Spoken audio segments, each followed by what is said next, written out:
그날 밤 내가 돌석이 놈의 다리 몽둥이를 분질러서라도 문턱을 못 넘게 막았어야 했다.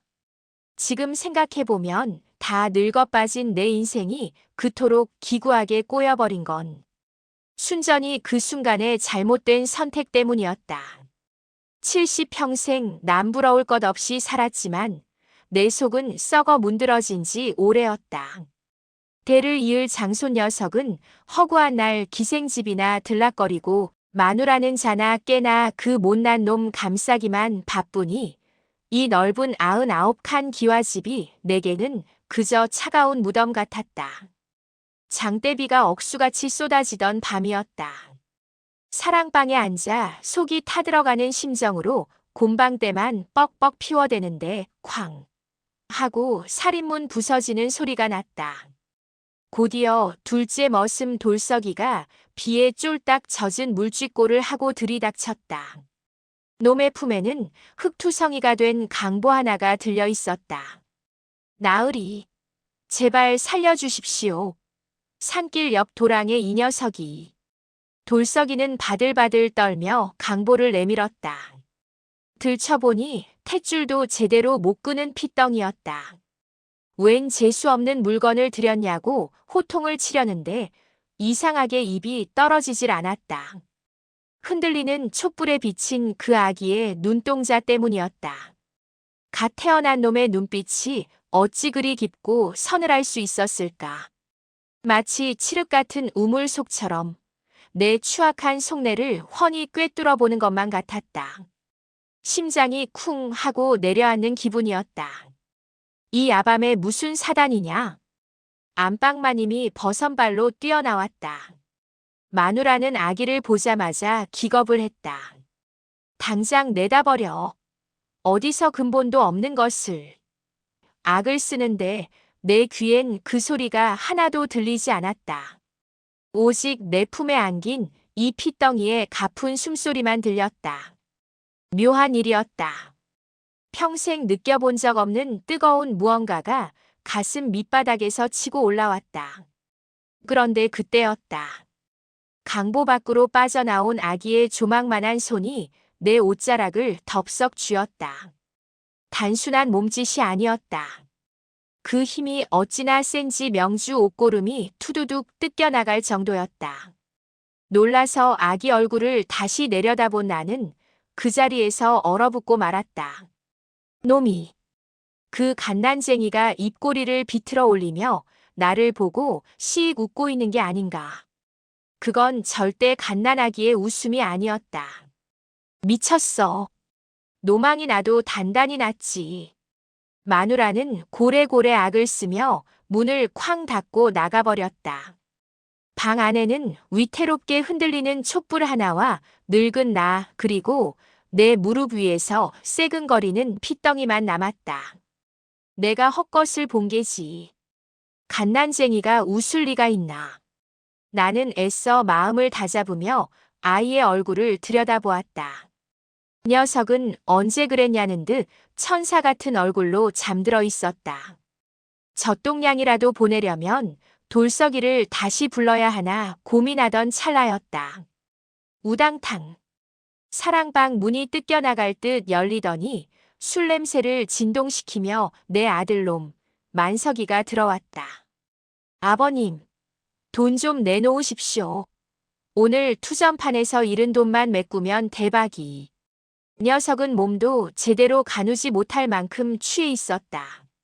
그러다 내 품에 안긴 강보를 보고는 인상을 팍 찌푸렸다. 뭐야? 이 냄새 나는 짐승 새끼는. 노인네가 기어이 밖에서 씨를 받아온 거요. 이놈, 주둥이 닥치지 못해. 에이, 재수 없어. 만석이가 비틀거리며 다가오더니 다짜고짜 아이를 향해 손을 뻗었다. 놈의 소나기 힘에 강보가 찢어질 듯 당겨졌다. 내다버려. 당장. 그 순간이었다. 잠들어 있던 아이가 번쩍 눈을 떴다. 울지도 않았다. 보채지도 않았다. 그저 칠흑 같은 눈동자로 만석이를 뚫어져라 쳐다보더니 강보 밖으로 나온 그 조망만 한 검지 손가락으로 만석이의 왼쪽 가슴팍을 정확히 가리켰다. 응. 만석이가 멈칫했다. 아이의 손가락은 집요하게 놈의 저고리 안쪽 주머니를 콕콕 찔렀다. 마치 그 안에 무언가가 있다는 듯이. 나도 모르게 홀린 듯 아들의 품속으로 손을 집어넣었다. 아니. 아버님, 왜 이러십?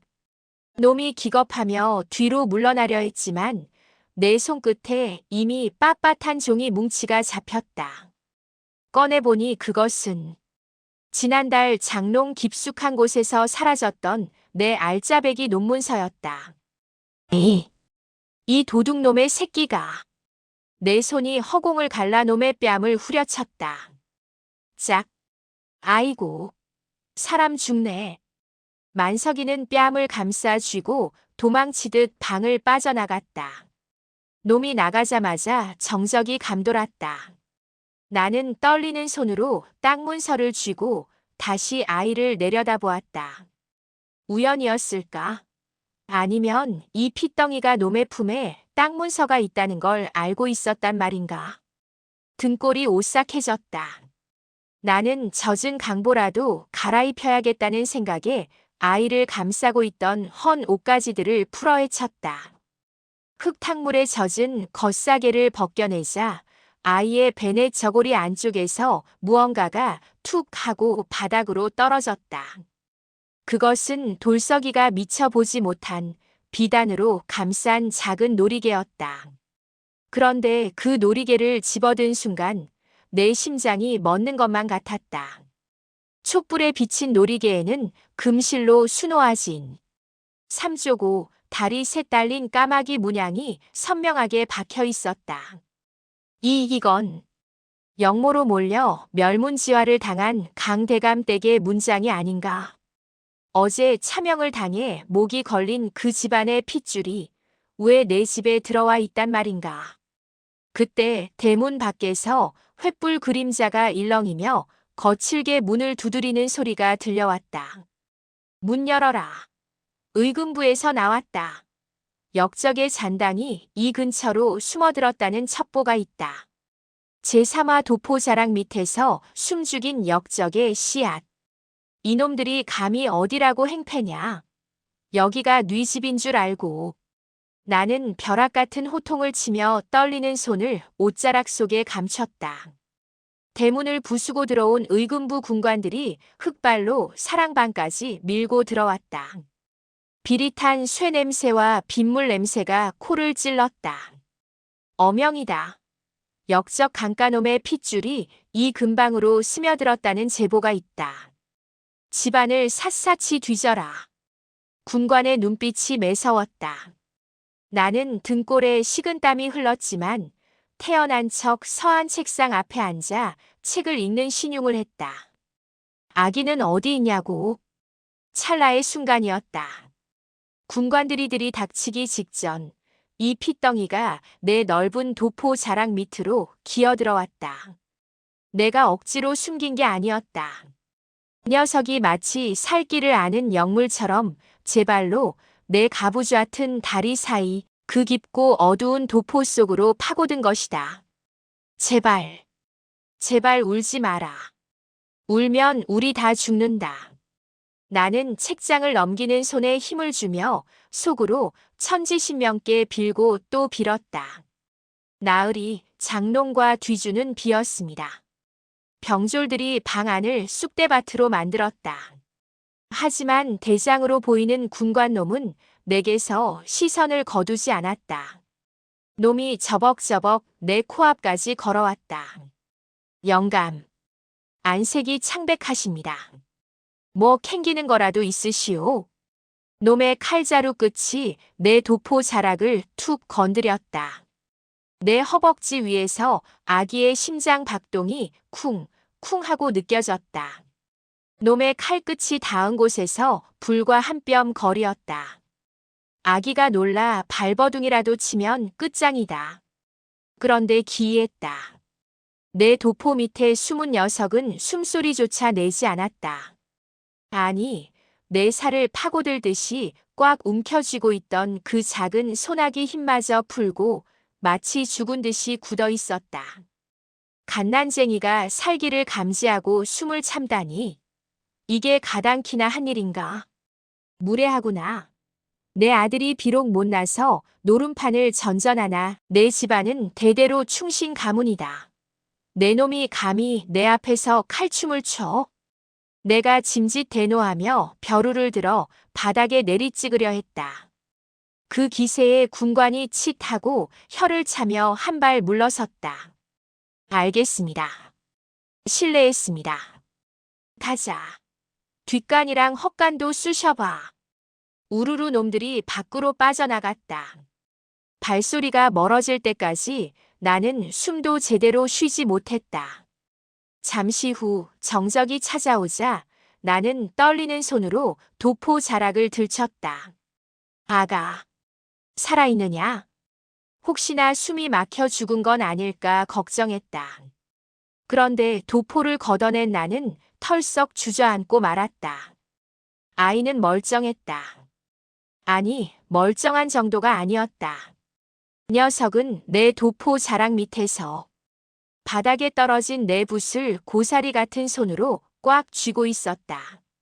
그리고 방바닥에 흩뿌려진 먹물 자국 위로 삐뚤빼뚤하지만 분명한 형체를 가진 글자 하나가 적혀 있었다. 날생. 핏덩이가 붓을 잡고 글을 썼다.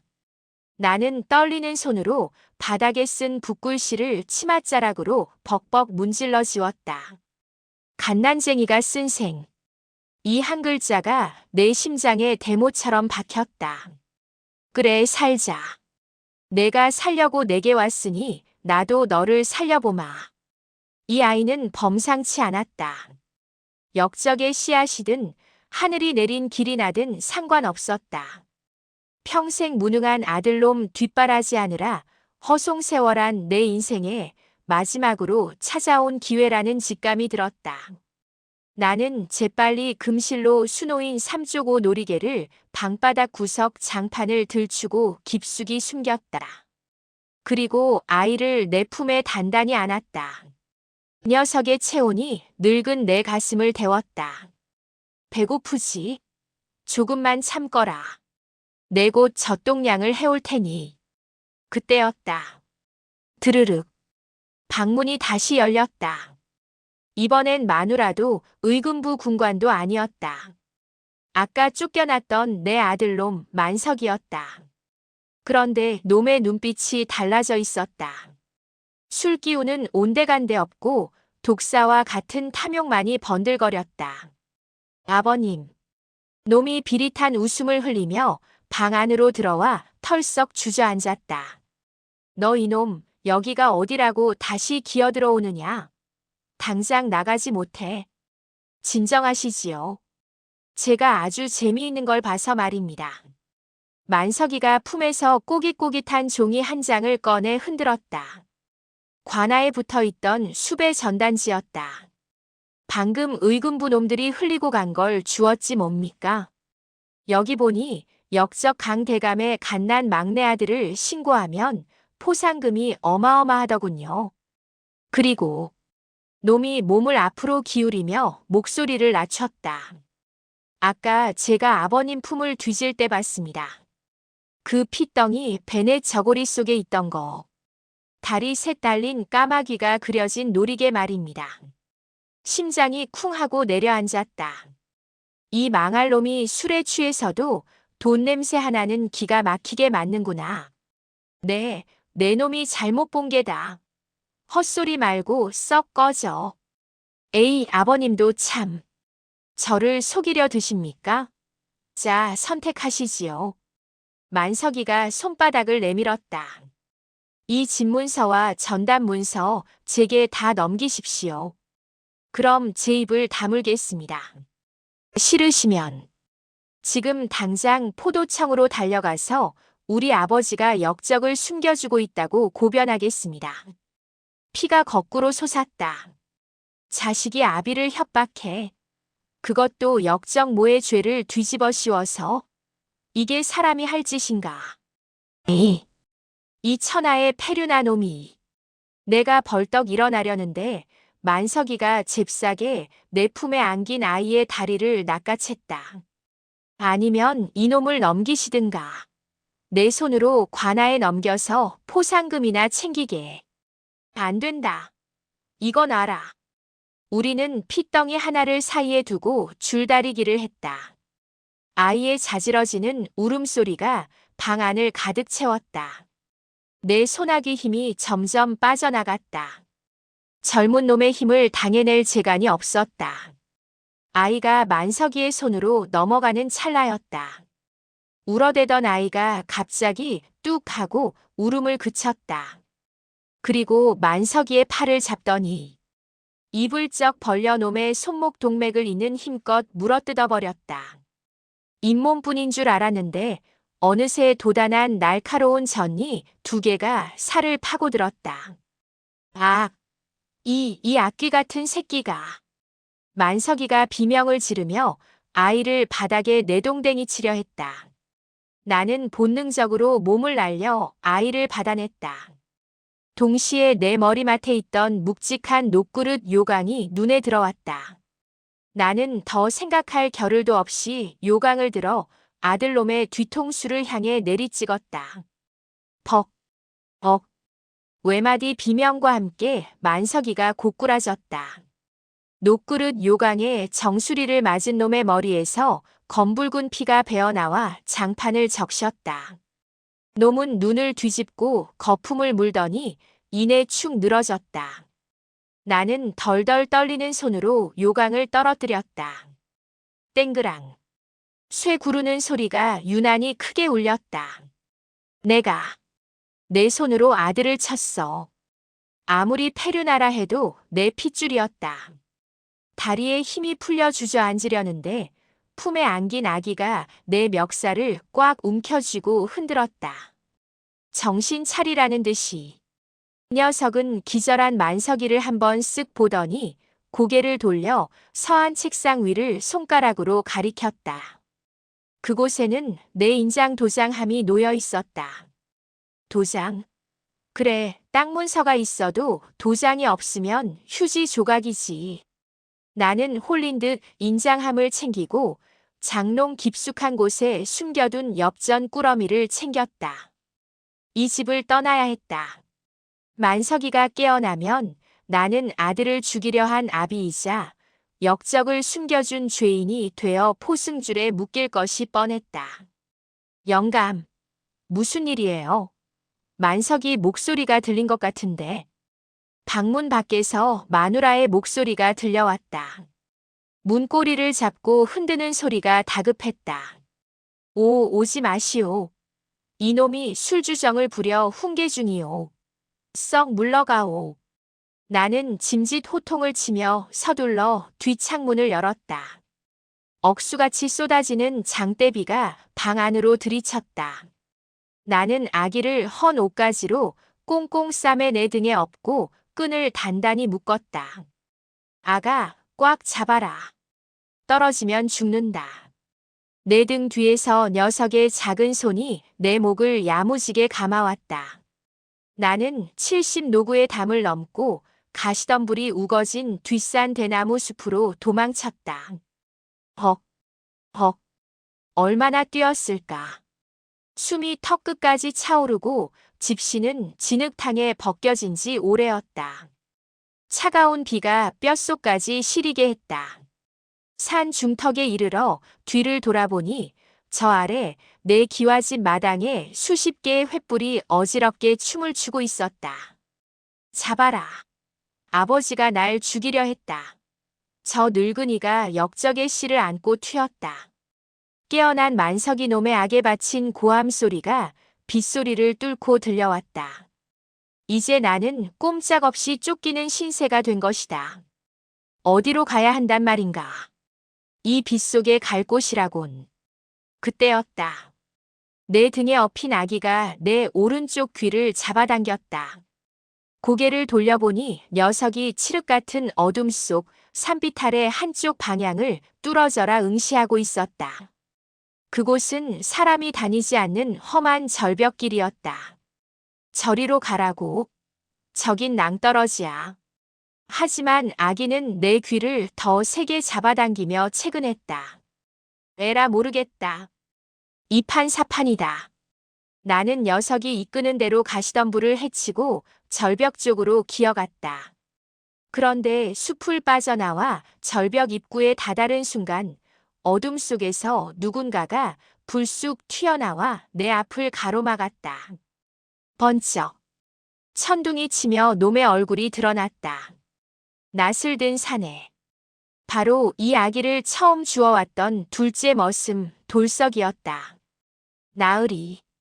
돌석이는 비를 맞으며 서늘하게 웃고 있었다. 그의 손에 들린 낱날에서 빗물이 뚝뚝 떨어졌다. 어딜 그리 급히 가십니까? 저랑 약조한 건 잊으셨습니까? 약조? 무슨 약조? 나는 놈과 약속 따위 한 적이 없었다. 그런데 돌석이가 낯을 들어 내 등 뒤에 아기를 겨누며 천천히 다가왔다. 그 아이 제가 주워왔으니 몸값은 저한테 주셔야지요. 몸값이라니? 내 놈이 주워왔다던 그 말이 다 거짓이었더냐? 내가 뒷걸음질 치며 묻자 돌석이는 킬킬대며 낫으로 자신의 목을 긋는 신용을 했다. 주워오긴요. 그강 대감댁 유모가 이 핏덩이 안고 도망치는 걸 제가 뒤따라가서 싹 처리하고 뺏어왔음입죠. 관아에 넘기면 포상금이 1000냥인데 마님 눈치 보느라 타이밍을 보고 있었지 뭡니까? 천인공노할 놈이었다. 유모를 죽이고 아이를 납치해온 살인마가 내 집 머슴이었다니. 등 뒤에 엎인 아기의 몸이 불덩이처럼 뜨거워졌다. 녀석의 분노가 내 등짝을 타고 고스란히 전해져 왔다. 헌데 영감님이 일이 없고 튀시니 제 계획이 틀어지지 않습니까? 내놓으쇼. 그 애새끼랑 품에 챙긴 돈주머니랑 다. 돌석이가 낫을 치켜들고 달려들었다. 70 늙은이가 힘센 장정을 당해낼 재간이 없었다. 나는 눈을 질끈 감았다. 그 찰나였다. 엎혀있던 아기가 내 왼쪽 귀를 미친 듯이 물어뜯었다. 아까 만석이 놈 손목을 물었을 때처럼 살점이 떨어져 나갈 듯한 통증이었다. 악! 나도 모르게 비명을 지르며 왼쪽으로 몸을 확 비틀었다. 휙! 벅! 돌석이의 낫이 내 오른쪽 어깨를 스치고 지나가 뒤에 있던 소나무 기둥에 깊숙이 박혔다. 만약 내가 아기의 신호대로 왼쪽으로 피하지 않았더라면 내 머리통은 지금쯤 두 쪽이 나 있었을 것이다. 이 늙은이가. 돌석이가 나무에 박힌 낫을 빼내려 안간힘을 썼다. 기회였다. 나는 진흙탕에 널브러져 있던 돌멩이 하나를 집어들고 놈의 정강이를 향해 내리찍으려 했다. 하지만 늙은 몸은 마음 같지 않았다. 진흙에 미끄러져 내가 먼저 엉덩방아를 찍고 말았다. 잡았다 요놈. 어느새 낫을 뽑아든 돌석이가 넘어진 내 멱살을 잡고 일으켜 세웠다. 놈의 눈이 뒤집혀 있었다. 곱게 죽을 것이지 어디서 반항질이야. 서슬 퍼런 낱날이 내 목젖 바로 앞까지 다가왔다. 차가운 빗물과 더 차가운 쇠붙이가 내 목을 조여왔다. 이제 정말 끝이구나. 그때 내 등 뒤에서 아기가 옹알이 소리를 냈다. 마. 엄마를 찾는 소리인가? 아니었다. 아기는 돌석이의 뒤쪽 낭떠러지 허공을 향해 손을 뻗으며 해맑게 웃고 있었다. 마치 누군가가 그곳에 서 있다는 듯이. 까르르. 돌석이가 흠칫하며 낫을 멈췄다. 뭐야? 뒤에 누구 있어? 놈이 엉겁결에 뒤를 돌아보는 그 순간이었다. 우르릉 쾅. 하늘이 찢어질 듯한 천둥 소리와 함께 돌석이가 딛고 있던 벼랑 끝의 집안이 빗물을 이기지 못하고 무너져 내렸다. 돌석이의 몸이 허공으로 기울었다. 놈은 살기 위해 허우적거리다 내 발목을 덥석 잡았다. 같이 가. 혼자는 안 죽어. 놈의 엄청난 악력에 내 몸이 질질 끌려갔다. 빗물에 젖은 진흙 바닥이라 버틸 수가 없었다. 나와 아기 그리고 돌석이가 한 덩어리가 되어 낭떠러지 아래로 굴러떨어지기 시작했다. 으악! 끝도 없는 추락. 나뭇가지에 긁히고 바위에 부딪히며 정신이 혼미해졌다. 이대로 죽는구나 싶어 아기를 감싸 안으며 웅크렸다. 쿵! 엄청난 충격과 함께 온몸이 부서지는 고통이 밀려왔다. 차가운 물속이었다. 절벽 아래 흐르던 계곡물에 처박힌 것이다. 허우적거리며 물 밖으로 고개를 내밀었다. 다행히 깊지 않은 곳이었다. 푸앗! 아가! 나는 등 뒤를 더듬었다. 끈은 풀려 있었지만 아기는 기적적으로 내 허리춤을 붙잡고 매달려 있었다. 그런데 저만치 앞에서 무언가가 떠내려가고 있었다. 머리가 깨져 피를 흘리는 돌석이의 시체가 아니라 놈이 둥둥 떠내려가며 무언가를 필사적으로 움켜쥐고 있었다. 그것은 내 허리춤에서 풀려 떠내려간 돈주머니였다. 내 돈, 내 전 재산. 저게 없으면 도망자 신세인 나와 아기는 굶어 죽는다. 내가 쫓아가려는데 누군가 내 발목을 잡았다. 아기였다. 녀석은 돈주머니가 떠내려가는 걸 보고도 무심한 표정이었다. 대신 녀석은 계곡 반대편 덩굴로 가려진 음습한 동굴 입구를 가리키고 있었다. 그리고 그 동굴 안에서 사람의 것인지 짐승의 것인지 모를 기괴한 울음소리가 새어나오고 있었다. 돈이, 내 돈이. 떠내려가는 돈주머니를 보며 발을 동동 굴렀지만 차마 물살 센 계곡으로 다시 뛰어들 엄두가 나지 않았다. 뼈마디가 시리고 이빨이 딱딱 부딪혔다. 아기는 내 젖은 등짝을 찰싹 때리며 동굴 쪽을 재차 가리켰다. 알았어. 산목숨이 돈보다 중하지. 나는 덜덜 떨며 덩굴을 헤치고 동굴 안으로 기어들어갔다. 안은 의외로 아늑했다. 비바람이 차단되었고 깊은 곳에서 희미한 온기마저 느껴졌다. 그런데 냄새가 문제였다. 짐승 누린내와 피비린내, 그리고 독한 약초 냄새가 뒤섞여 코를 찔렀다. 누구냐? 어둠 속에서 바위 긁는 듯한 굵은 목소리가 들려왔다. 지나가는 과객이요. 비를 피해 잠시. 내가 뒷걸음질 치려는 순간 모닥불 불씨가 화르르 살아나며 동굴 주인의 모습이 드러났다. 힛! 나는 그 자리에 주저앉고 말았다. 사람이 아니었다. 아니, 사람 형상을 한 곰 같았다. 덥수룩한 수염에 얼굴 반쪽이 화상 흉터로 일그러진 거구의 사내. 그가 들고 있는 건 호랑이 잡을 때나 쓰는 거대한 차코창이었다. 사내의 눈빛이 형형하게 빛났다. 살기였다. 내 은신처를 본 놈은 살려두지 않는다. 그가 창을 들어 내 목을 겨누었다. 나는 본능적으로 아기를 품에 감싸 안으며 바닥에 머리를 박았다. 살려주시오.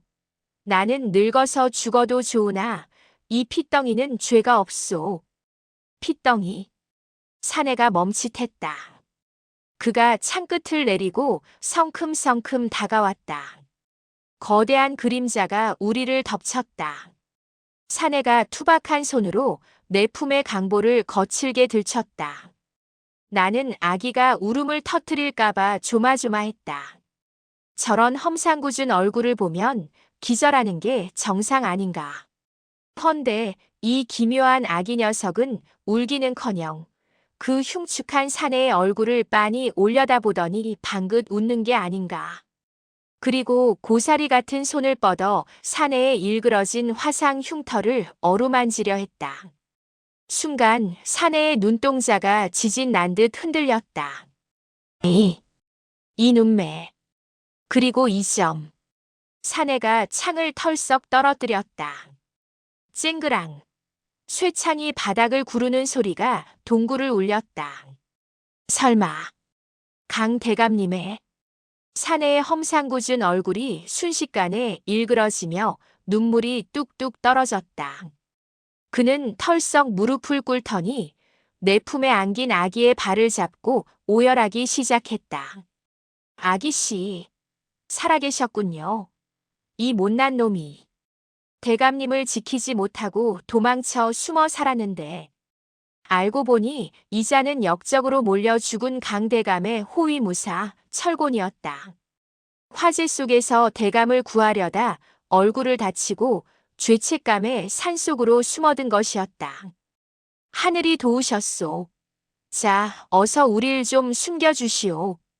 내가 안도의 한숨을 내쉬며 다가가는 순간이었다. 쉿! 철곤이 번개같이 내 입을 틀어막고 불을 껐다. 동굴 안이 칠흑 같은 어둠에 잠겼다. 조용히. 놈들이 왔소. 동굴 밖 계곡 쪽에서 수십 명의 발자국 소리와 웅성거리는 소리가 들려왔다. 발자국이 여기서 끊겼습니다. 분명 이 근처입니다. 만석이 놈이다. 끈질긴 놈들 여기까지 쫓아오다니. 철곤이 어둠 속에서 내 귀에 대고 나직하게 속삭였다. 영감. 아기를 안고 저 뒤쪽 개구멍으로 나가시오. 내 목숨을 바쳐서라도 시간을 벌 테니. 그게 무슨 소리요? 같이 싸워야지. 안 돼오. 놈들은 광군이요. 나 같은 병신 혼자서는. 그때였다. 내 품에 안긴 아기가 철곤의 옷자락을 꽉 붙잡았다. 가지 말라는 듯이. 그리고 녀석은 어둠 속에서도 정확하게 동굴 천장의 한 지점을 손가락으로 가리켰다. 그곳에는 거대한 바위들이 위태롭게 얽혀있는 자연이 만든 덫이 있었다. 아기가 철곤을 보며 씩 웃었다. 마치 싸우지 말고 저걸 이용해라고 말하는 것처럼. 저기 사람이 있다. 밖에서 횃불빛이 동굴 안으로 쑥 들어왔다. 저놈들이다. 잡아라. 횃불을 든 병졸들이 동굴 안으로 들이닥치자 철곤이 나를 보며 씩 웃었다. 아니, 정확히는 내 품의 아기를 보고 웃었다. 아기씨 명을 받들겠나이다. 철곤이 거대한 차코창을 힘껏 던졌다. 창은 놈들의 가슴팍이 아니라 아기가 손가락으로 지목했던 천장의 쐐기도를 정확히 타격했다. 콱광, 우르르르. 집채만한 바위들이 비명지를 새도 없이 쏟아져 내렸다. 앞장섰던 병졸들이 먼지 구덩이 속으로 사라졌고 동굴 입구가 순식간에 봉쇄되었다. 으악, 아버지. 이 미친 영감이 다 죽일 셈이야. 돌무더기 너머에서 만석이 놈의 악에 바친 비명이 들려왔다. 다행히 놈은 깔리지 않은 모양이다. 독한 놈. 영감 뜁시다. 놈들이 돌을 치우려면 반나절은 걸릴 거요. 우리는 짐승처럼 네 발로 기어 좁디 좁은 동굴 뒷구멍을 빠져나왔다. 밖은 여전히 비가 추적추적 내리고 있었지만 먼동이 터오고 있었다. 헉, 헉. 이제 어디로 가야 하오? 철곤이 피 묻은 손으로 산 아래로 뻗은 큰 길을 가리켰다. 저기로 내려가면 장터가 나옵니다. 새벽 장사치들 틈에 섞이면 한양으로 숨어들 수 있습니다. 그때였다. 얌전하던 아기가 갑자기 철곤의 덥수룩한 수염을 쥐어뜯으며 고개를 세차게 저었다. 그러고는 정반대편 으스스한 안개가 자욱하여 한치 앞도 보이지 않는 귀곡성 골짜기를 가리켰다. 그곳은 사냥꾼들도 들어가기를 꺼리는 험지 중의 험지였다. 아니, 아기씨. 저기는 들어가면 길을 잃고 짐승밥이 되는 곳입니다. 이번만은 제 말을. 철곤이 아기를 달래며 장터 쪽으로 발길을 돌리려 했다. 순간 아기가 철곤의 손등을 앙 하고 깨물어 버렸다. 악, 아기씨. 우리가 주춤하는 사이 철곤이 가리켰던 장터 쪽 길 숲속에서 반짝이는 무언가가 보였다. 빗물에 씻긴 나뭇잎 사이로 수십 개의 화살촉이 우리를 겨누고 있었다. 매복이었다. 저기 갔으면 고슴도치가 될 뻔했군. 철곤이 마른 침을 삼켰다. 이 핏덩이는 대체 어디까지 내다보고 있는 것인가? 우리는 아기의 뜻대로 귀곡성 골짜기로 발을 들였다. 음산한 안개 속을 헤치고 얼마나 걸었을까? 눅눅한 이끼 냄새 사이로 향 냄새가 섞여 날아왔다. 그리고 눈앞에 쓰러져가는 초가집 한 채가 나타났다. 인기척이라곤 없는 폐가였다. 이런 깊은 산속의 집이. 그런데 내 품의 아기가 그 집을 보더니 갑자기 까르르 하고 웃으며 고사리 같은 손으로 손뼉을 쳤다. 끼익! 마치 기다렸다는 듯 폐가의 방문이 스르르 열렸다. 그리고 그 안에서 하얀 소복을 입은 여인이 천천히 걸어 나왔다. 나는 그녀의 얼굴을 확인한 순간 심장이 멎는 줄 알았다. 다리에 힘이 풀려 그 자리에 주저앉고 말았다. 그녀는 3년 전 난산 끝에 죽었다며 장례까지 치렀던 내 며느리 만석이 놈의 처였다. 아버님, 오셨습니까? 죽은 며느리가 살아있다. 아가, 내가 정말 연하냐? 귀신이 아니고. 나는 엉덩이 걸음으로 뒷걸음질 치며 물었다. 하얀 소복을 입은 여인이 내게 다가와 떨리는 내 손을 덥석 잡았다. 얼음장 같을 줄 알았던 손에서 미지근한 온기가 느껴졌다. 아버님, 접니다. 귀신이 아닙니다. 그녀는 내 며느리 연하가 맞았다. 3년 전 난산으로 죽었다던 아이가 어찌 살아있단 말인가. 그 짐승 같은 만석이가 저를 죽이려 했습니다. 연화의 눈에서 피눈물이 흘렀다. 만석이 놈이 부잣집 객주 딸과 재혼하여 새살림을 차리려고 만삭인 아내에게 독초를 먹이고 낭떠러지로 밀어버렸다는 것이다. 다행히 지나가던 약초꾼에게 구조되어 이 귀곡성 폐가에 숨어 살고 있었다고 했다. 천하의 죽일 놈. 내 자식이지만 그놈은 사람이 아니다. 나는 가슴을 치며 통곡했다. 철곤도 주먹을 꽉 쥐고 부들부들 떨었다. 연화는 눈물을 닦으며 내 품의 아기를 바라보았다. 이 아기, 강 대감님 댁 막내지요. 제가 압니다. 제가 숨어서 이 아이 받는 걸 도왔으니까요. 그녀는 서둘러 부엌으로 들어가더니 김이 모락모락 나는 숭늉 한 그릇을 내왔다. 먼 길 오시느라 허기지셨죠. 변변찮지만 이거라도 드시고 기운 차리세요. 구수한 숭늉 냄새에 백가죽이 요동쳤다. 긴장이 풀리니 허기가 몰려왔다. 고맙다 아가. 내 덕에 산다. 내가 숭늉 그릇을 받아 입으로 가져가려는 순간이었다. 챙강. 내 품에 얌전히 안겨있던 아기가 갑자기 손을 뻗어 숭늉 그릇을 내리쳤다. 사기 그릇이 바닥에 떨어져 박살이 나고 뜨거운 국물이 연화의 하얀 소복 치맛자락에 튀었다. 아니, 이게 무슨 짓이냐? 내가 깜짝 놀라 아기를 나무라는데 아기의 표정이 심상치 않았다. 녀석은 숭늉이 아니라 연화의 얼굴을 노려보며 맹수처럼 캬악 하고 하악질을 해댔다. 그 순간 나는 보았다. 당황하여 고개를 숙인 연화의 등 뒤 반쯤 열린 뒷문 틈으로 시퍼런 칼날 하나가 번뜩이는 것을. 그리고 연화의 표정이 순식간에 싸늘하게 굳어졌다. 쳇. 눈치 빠른 핏덩이 같으니. 그녀가 소복춤에서 은장도를 꺼내들었다. 죄송해요, 아버님. 만석이가 절 죽이려 했던 건 맞지만 놈이 제안을 하더군요. 아버님과 그 핏덩이를 넘겨주면 내 친정집 빚을 다 탕감해주고 다시 안방마님으로 앉혀주겠다고.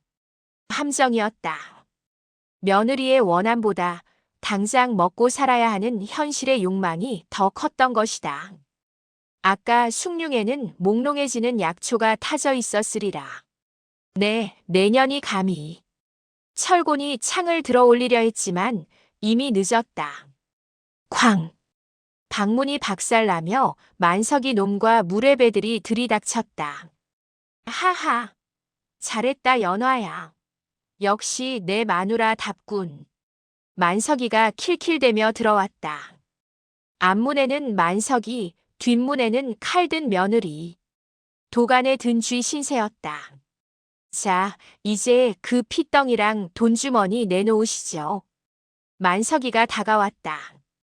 절체절명의 순간 아기가 내 품속에서 무언가를 꺼내 만석이의 발밑으로 툭 던졌다.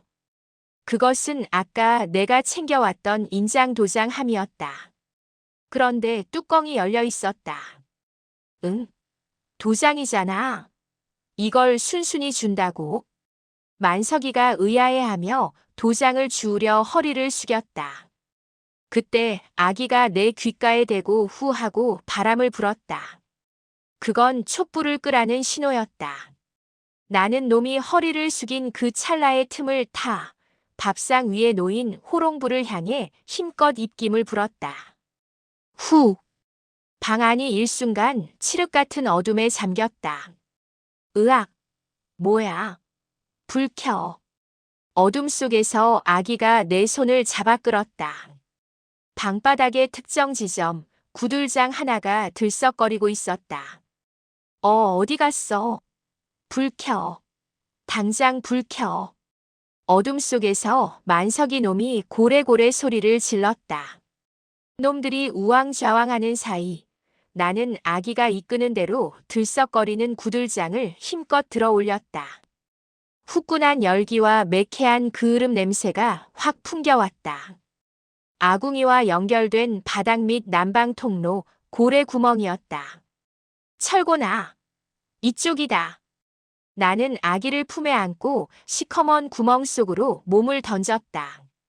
좁고 뜨거웠지만 살 길은 이곳뿐이었다.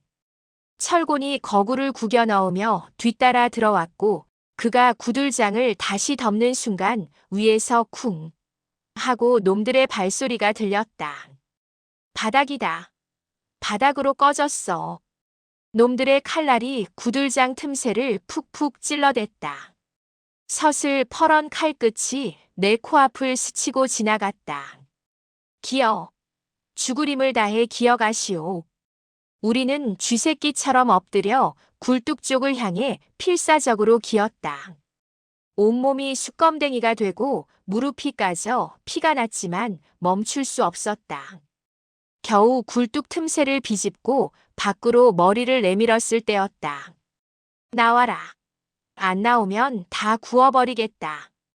만석이 놈이 횃불을 초가 지붕 위로 던졌다. 바짝 마른 지푸라기 지붕에 불이 붙자 순식간에 화마가 집 전체를 집어삼켰다. 화르륵, 화광. 우리는 불타는 집 뒤편 대나무 숲으로 굴러떨어지듯 도망쳤다. 뒤에서 아버님, 제발 나오세요. 돈만 주면 살려준다니까요. 하는 만석이의 광기 어린 외침이 들렸지만 나는 귀를 막고 달렸다. 저놈은 이제 내 아들이 아니라 악귀였다. 안개 자욱한 귀곡성 숲속을 얼마나 헤맸을까. 철곤이 다리에 힘이 풀려 주저앉았다. 영감. 저는 여기까지인가 봅니다. 아까 칼을 맞았는지 피가 멈추질 않소.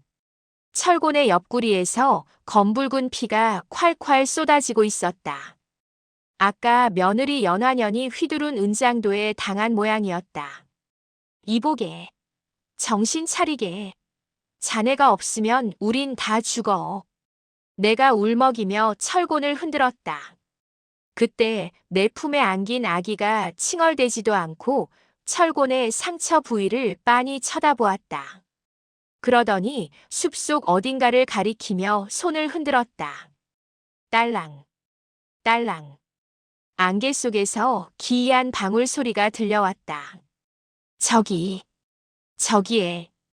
아기가 가리킨 곳은 거대한 고목나무 아래 오색천이 주렁주렁 매달린 선앙당이었다. 그리고 그 앞 평상에 웬 노파 하나가 작두 위에 올라타 춤을 추고 있었다. 우리가 다가가자 작두를 타던 무당 노파가 동작을 딱 멈췄다. 허공을 찢는 듯한 침묵. 노파가 천천히 고개를 돌려 우리를, 정확히는 내 품의 아기를 노려보았다. 왔구나. 노파의 목소리는 쇠를 긁는 듯 걸걸했다. 그녀가 작두에서 펄쩍 뛰어내리더니 땅에 머리를 박고 아기에게 큰 절을 올렸다. 기다리고 있었습니다. 장군님, 이 핏덩이한테. 내가 어안이 벙벙해 있는데 노파가 벌떡 일어나 품에서 무언가를 꺼내 내게 던졌다. 받아라. 놈들이 냄새를 맡고 쫓아온다. 이걸로 막아야 산다. 그것은 붉은 글씨가 빼곡히 적힌 부적 한 장과 사람 뼈로 만든 듯한 하얀 피리였다. 피리를 불어라. 그래야 그것들이 깨어난다. 숲 저편에서 만석이와 무레배들의 횃불이 안개를 뚫고 다가오고 있었다. 찾았다. 저기 무당년 집이다. 다급해진 나는 엉겁결에 피리를 입에 물었다. 이게 뭔지도 모르고. 삐잉 마이너스.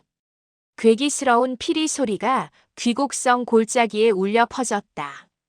그러자 땅바닥이 우두둑 소리를 내며 갈라지기 시작했다. 삐잉 마이너스.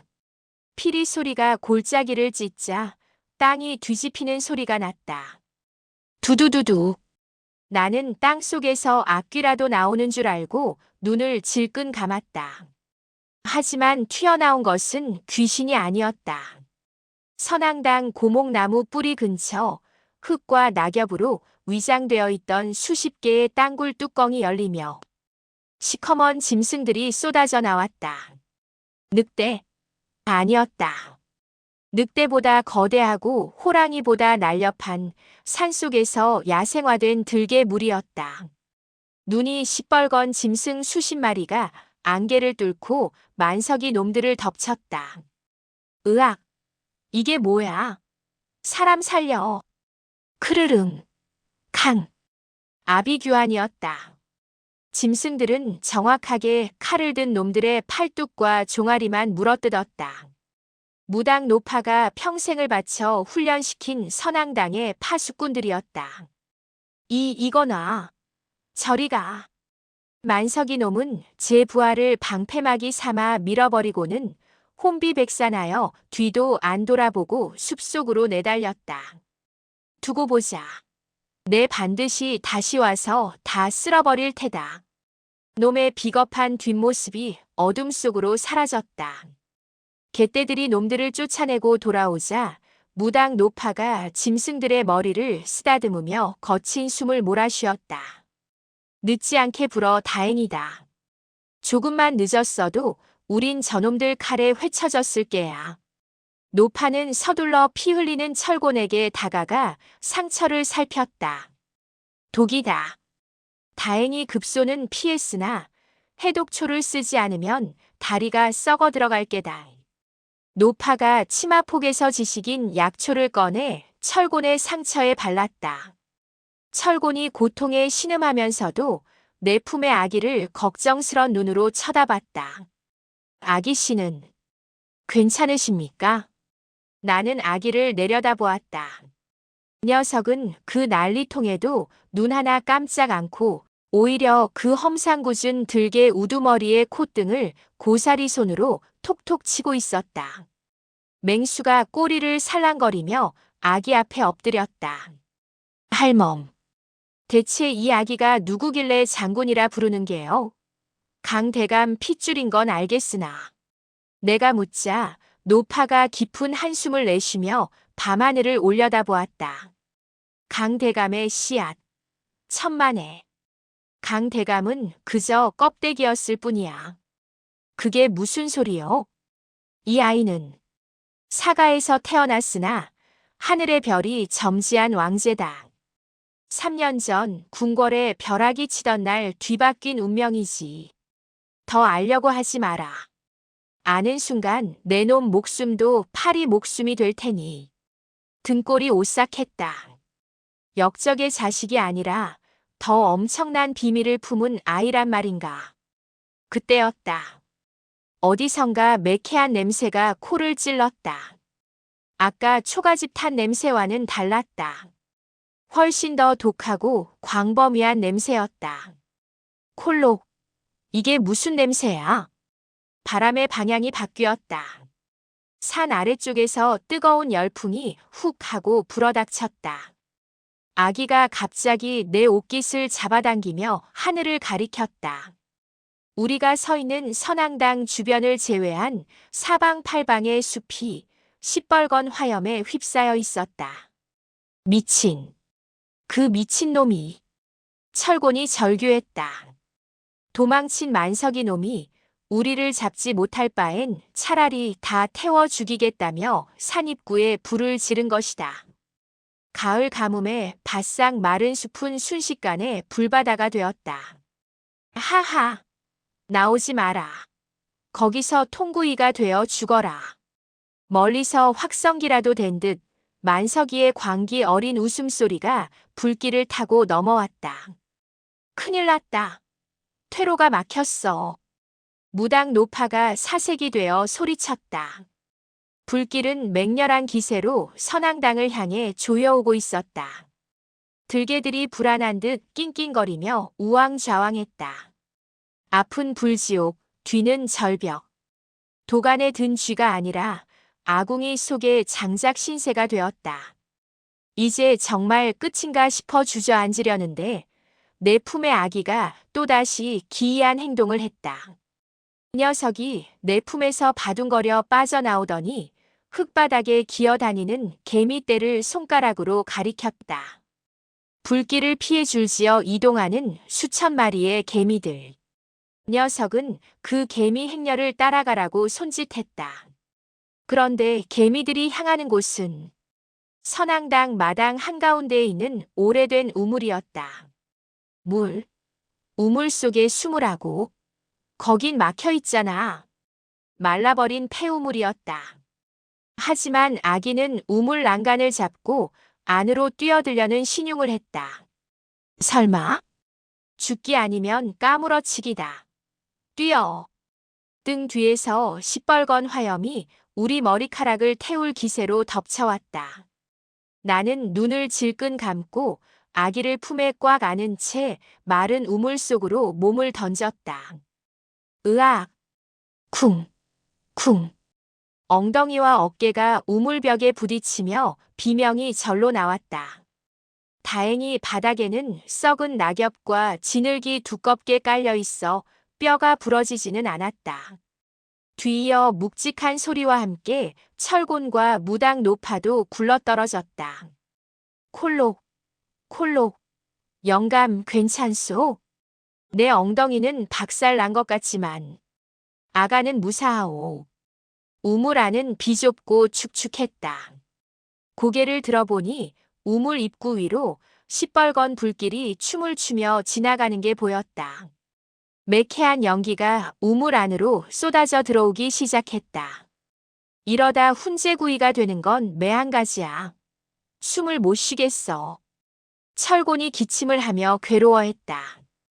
그때 내 품속의 아기가 칭얼대며 바닥 구석을 손가락으로 가리켰다. 아까 그 개미떼들이 줄지어 사라지고 있는 우물벽의 작은 균열이었다. 바람이 분다. 무당 노파가 그 균열에 손을 갖다 대며 외쳤다. 미세하지만 분명 시원한 바람이 새어나오고 있었다. 이 틈새 너머에 뚫린 공간이 있다는 증거였다. 철곤아, 부서라. 저기가 살 길이다. 철곤이 으압 하는 기압과 함께 성안 한쪽 다리로 균열 부위를 힘껏 걷어찼다. 우지끈, 콰르르. 썩어있던 흙벽이 무너지며 사람 하나가 간신히 들어갈 만한 개구멍이 뚫렸다. 우리는 연기에 질식하기 직전 두더지처럼 그 구멍 속으로 기어들어갔다. 구멍을 빠져나오자 믿을 수 없는 광경이 펼쳐졌다. 그곳은 자연이 만든 거대한 석회암 동굴이었다. 서늘한 공기가 폐부 깊숙이 들어왔다. 살았다. 정말로 짐승도 모르는 길을 이 핏덩이가 찾아낸 것이다. 쉿. 한참을 걸어 동굴 깊숙한 곳으로 들어갔을 때였다. 철곤이 갑자기 우리를 멈춰 세웠다. 소리가 들립니다. 동굴 저편 희미한 불빛이 새어나오는 곳에서 사람의 말소리가 울려 퍼지고 있었다. 우리는 숨을 죽이고 바위 뒤에 몸을 숨겼다. 그곳은 누군가가 인위적으로 꾸며놓은 밀실이었다. 비단 병풍이 쳐져 있고 고급 술상이 차려져 있었다. 그리고 그 상석에 내 아들 만석이가 앉아 있었다. 그런데 만석이 놈 혼자가 아니었다. 놈의 맞은편에는 갓을 푹 눌렀어 얼굴이 보이지 않는 딱 봐도 지체 높아 보이는 사내 하나가 앉아 있었다. 그래. 확실히 태워 죽인 게냐? 사내의 목소리는 낮고 위엄이 서려 있었다. 만석이가 비굴하게 허리를 굽히며 대답했다. 예, 대감마님. 귀곡성 입구부터 싹 다 태워버렸습니다. 그 늙은이와 핏덩이, 뼈도 못 추렸을 겁니다. 잘했다. 그 아이는 3년 전 궁궐에서 사라진 세자 저하의 유일한 혈육이다. 그놈이 살아있으면 내 거사가 물거품이 돼. 내 심장이 쿵 하고 내려앉았다. 세자 저하의 혈육. 역적의 자식이 아니라 왕실의 핏줄. 이 핏덩이가 왕손이란 말인가? 자, 여기 약조한 군자금이다. 사내가 만석이에게 두툼한 어음 뭉치를 던져주었다. 만석이가 침을 질질 흘리며 그것을 받아 챙겼다. 감사합니다. 충성을 다하겠습니다. 그런데 그때였다. 내 품에 안겨 상황을 지켜보던 아기가 만석이가 챙기는 어음 뭉치를 보더니 갑자기 입꼬리를 비틀며 비웃는 표정을 지었다. 그러고는 고요한 동굴이 떠나가라 쩌렁쩌렁한 소리로 옹알이를 터뜨렸다. 애비, 애비, 나쁜 놈. 순간 만석이와 사내의 고개가 동시에 우리 쪽으로 휙 돌아갔다. 누구냐? 만석이 놈과 눈이 딱 마주쳤다. 놈의 표정이 귀신을 본 듯 하얗게 질리더니 이내 악귀처럼 일그러졌다. 아, 아버지. 살아있었어. 사내가 자리에서 벌떡 일어났다. 저놈들이다. 당장 잡아라. 목격자는 살려두지 마라. 동굴 어둠 속에서 숨어있던 자객 수십 명이 칼을 뽑아들고 우리를 향해 쇄도해왔다. 앞은 절벽, 뒤는 자객. 이번엔 정말 퇴로가 없었다. 철곤이 이를 악물고 일어서려 했지만 부상당한 다리가 말을 듣지 않아 쓰러졌다. 영감, 아기 씨를 데리고 뛰시오. 내가 맞겠소. 안 돼. 같이 가야지. 우왕좌왕하는 사이 자객의 칼날이 내 코앞까지 날아들었다. 챙강. 무언가가 자객의 칼을 쳐냈다. 무당 노파였다. 그녀가 품에서 꺼낸 것은 무당 방울이 아니라 낡고 녹슨 조총고대 권총이었다. 숙여.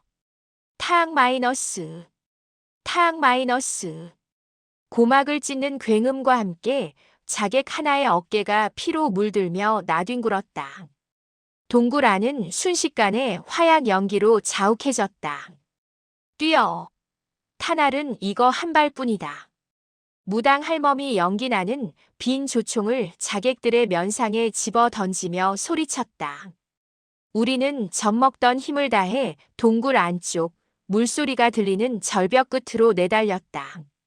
거기 서라. 내 돈, 내 약조. 만석이 놈이 악귀처럼 쫓아왔다. 놈의 뒤로 갓쓴 사내와 자객들이 그림자처럼 따라붙었다. 막다른 길이었다. 발밑은 까마득한 지하 절벽, 그 아래로는 시커먼 지하수가 소용돌이 치고 있었다. 아버님, 그 아기만 넘기면 우리 다 삽니다. 저 대감마님이 제게 한양기와집을 약조하셨단 말입니다. 만석이가 헐떡거리며 손을 내밀었다. 그때 뒤에 서 있던 갓쓴 사내가 부채를 펴며 싸늘하게 웃었다. 약조라. 죽은 자에게 기와집이 무슨 소용이겠느냐? 예? 어차피 비밀은 묻혀야 하는 법. 저 늙은이와 아기 그리고 저 시끄러운 놈까지 모조리 베어라. 사내의 손짓 하나에 자객의 칼날이 만석이의 등을 푹 찔렀다. 만석이의 입에서 붉은 피가 왈칵 쏟아졌다. 놈은 믿을 수 없다는 눈으로 자신의 배를 뚫고 나온 칼날을 내려다보았다. 품에 안고 있던 돈다발이 피에 젖어 허공으로 흩뿌려졌다. 이게만도 못한 놈들이. 만석이가 비틀거리며 쓰러졌다. 사내는 눈 하나 깜짝 않고 우리를 향해 걸어왔다. 자, 이제 왕실의 오점을 지워볼까. 철고는 쓰러져 있고 할멈은 탈진했다. 나 혼자 남았다. 그때 내 품에 안긴 아기가 만석이를 보며 쯧쯧 혀를 찼다. 그러더니 녀석은 내 멱살을 잡고 절벽 아래 그 시커먼 소용돌이 물살을 가리켰다. 뛰어내려라. 아기의 눈빛이 그렇게 말하고 있었다. 미친 짓이었다. 저 높이면 물에 닿기도 전에 심장이 터져 죽을 것이다. 내가 망설이자 아기가 내 허벅지를 꼬집으며 재촉했다. 그 순간 피투성이가 된 만석이가 마지막 힘을 짜내어 자객의 발목을 덥석 잡았다. 아버지. 뛰어요. 평생을 불효자로 살았던 놈이 죽기 직전에야 처음으로 아비의 이름을 불렀다. 놈의 눈에서 피 섞인 눈물이 흘렀다. 만석아, 어서. 만석이가 자객과 함께 엉겨붙어 바닥을 굴렀다. 그 틈을 타 나는 눈을 질끈 감았다. 아가, 저승 가서도 나 원망 마라. 나는 아기를 꽉 끌어안고 칠흑 같은 어둠 속으로 몸을 던졌다. 휘잉 마이너스. 바람 가르는 소리가 귓가를 때렸다. 심장이 멎을 듯한 공포. 그리고 풍덩. 차가운 물이 온몸을 강타했다. 숨이 막히고 정신이 아득해졌다. 물살에 휩쓸려 내려가는 와중에 나는 보았다. 내 품에서 빠져나간 아기가 물속에서도 두 눈을 부릅뜨고 내 옷자락을 잡아 끌며 어디론가 헤엄치고 있는 것을.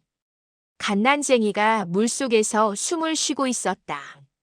그리고 물 위쪽 아득히 먼 절벽 위에서 갓쓴 사내가 우리를 내려다보고 있었는데 가끈이 끊어져 드러난 그의 이마에 선명한 용 문신이 붉게 빛나고 있었다.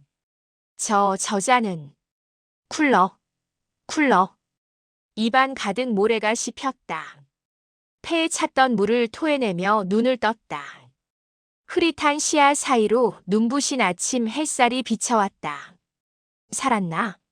그 지옥 같은 소용돌이 속에서 나는 젖은 몸을 일으키려다 비명을 질렀다. 온몸이 멍투성이에 뼈마디가 쑤셨다. 주변을 둘러보니 강 하류의 모래톱이었다. 지하수가 밖으로 연결된 강줄기를 타고 떠내려온 모양이었다. 아가는 심장이 덜컥 내려앉아 미친 사람처럼 주변을 두리번거렸다. 저만치 앞 솟아오르는 붉은 태양을 등지고 작은 그림자 하나가 앉아 있었다.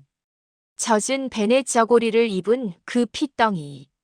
녀석은 울지도 떨지도 않고 꼿꼿이 앉아 흐르는 강물을 바라보고 있었다. 나는 기어가서 녀석을 끌어안았다. 살았구나. 장하다, 내 새끼. 아니, 아기씨. 녀석의 몸은 따뜻했다. 그런데 녀석의 손에 무언가가 들려 있었다. 강물에 떠내려오다 잡은 것인지, 녀석이 끝까지 놓지 않은 것인지.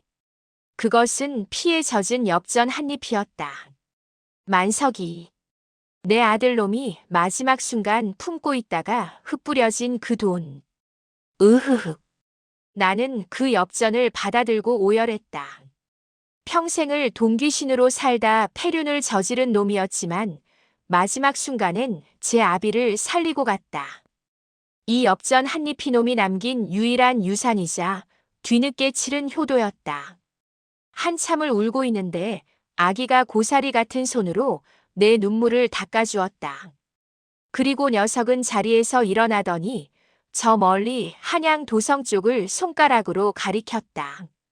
녀석의 눈빛은 더 이상 갓난쟁이의 것이 아니었다. 천하를 호령할 제왕의 눈빛. 녀석은 알고 있는 듯 했다.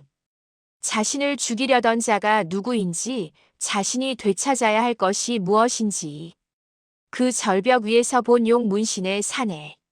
그 자는 분명 지금 왕좌에 앉은 임금의 동생, 야심가로 소문난 수양대군의 최측근일 것이다.